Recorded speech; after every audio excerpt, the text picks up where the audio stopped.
this is Jessica, the Public Services Librarian, and welcome to our first Spooky Saturday feature.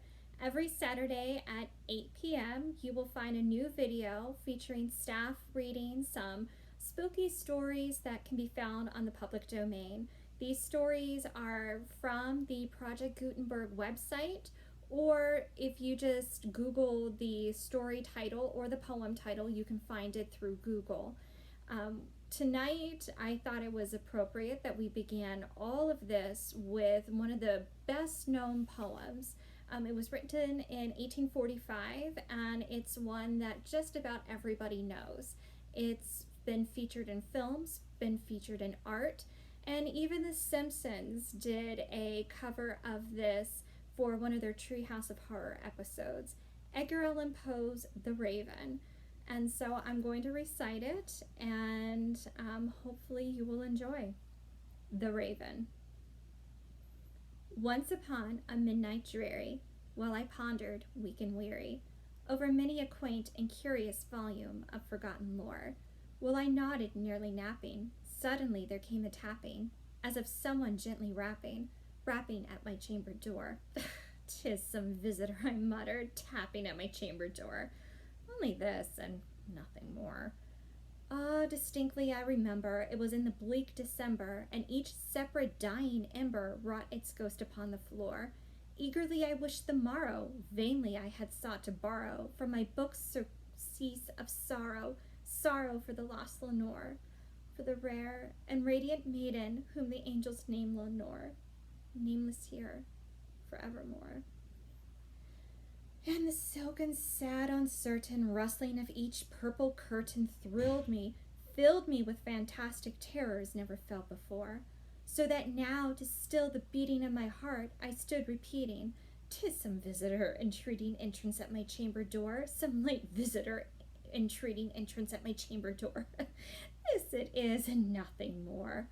Presently my soul grew stronger, hesitating then no longer. "Sir," said I, or "Madam, truly your forgiveness I implore, but the fact is I was napping, and you so gently came rapping, and so faintly you came tapping at my chamber door, that I scarce was sure I heard you. Here I opened wide the door. Darkness, there and nothing more. Deep into that darkness peering, long I stood there wondering, fearing, doubting, dreaming dreams no mortal ever dared to dream before. But the silence was unbroken, and the darkness gave no token, and the only word there spoken was the whispered word, "Lenore." This I whispered, and an echo murmured back the word, "Lenore." Merely this, and nothing more. Back into the chamber turning, all my soul within me burning, soon I heard again a tapping, somewhat louder than before.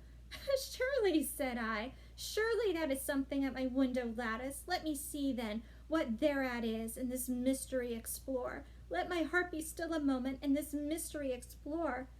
'Tis the wind, and nothing more." Open here I flung the shutter, when with many a flirt and flutter, in there stepped a stately raven of the saintly days of yore. Not the least obeisance made he, not an instant stopped or stayed he, but with mine of lord or lady perched above my chamber door, perched upon a bust of Pallas, just above my chamber door, perched, and sat, and nothing more. Then this ebony bird beguiling my sad fancy into smiling, by the grave and stern decorum of the countenance it wore. "Though thy crest be shorn and shaven, thou," I said, "art sure no craven, ghastly, grim, and ancient raven, wandering from the nightly shore. Tell me what thy lordly name is on the night's Plutonian shore." Quoth the raven, "Nevermore." Much I marveled this ungainly fowl to hear discourse so plainly, though its answer little meaning, little relevancy bore, for we cannot help agreeing that no living human being ever yet was blessed with seeing bird above his chamber door, bird or beast upon the sculptured bust above his chamber door, with such name as Nevermore.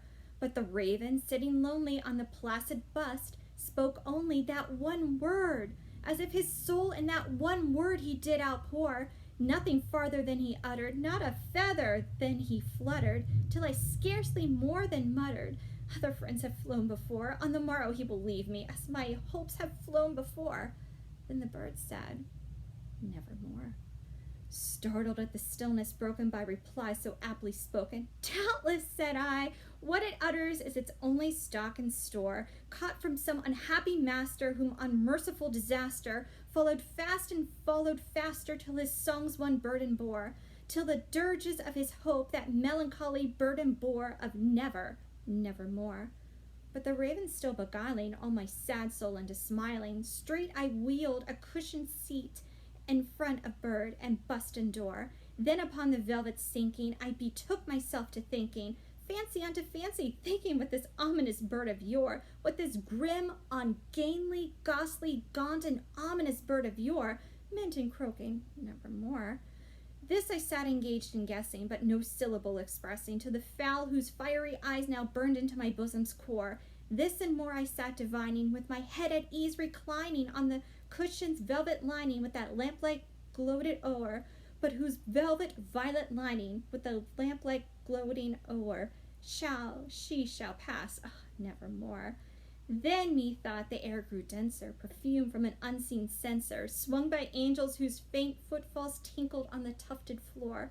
Wretch, I cried, thy God hath led thee, by these angels he hath sent thee, respite, respite, and nepenthe from thy memories of Lenore. Quaff, oh, quaff this kind nepenthe, and forget this lost Lenore.